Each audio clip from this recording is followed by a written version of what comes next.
All right, everybody, anybody with a Seadoo Spark, here's the easy way to change a wear ring. There's 2 bolts on each side of here where it pivots, and then one on the that goes to the IBR. You undo those 3 bolts, take that off.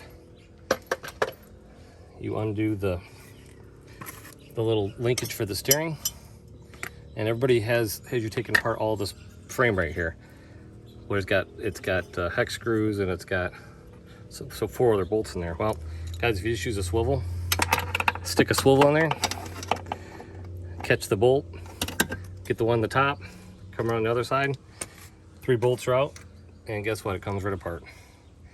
It turns a half-hour job into 15 minutes. All right, guys, here's the 3 bolts that got to be removed in the 3 corners there.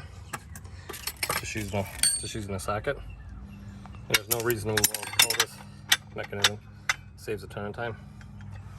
There we go. And then you pull the impeller, or the housing. You can see this one's got a little crack in it. Just a little crack.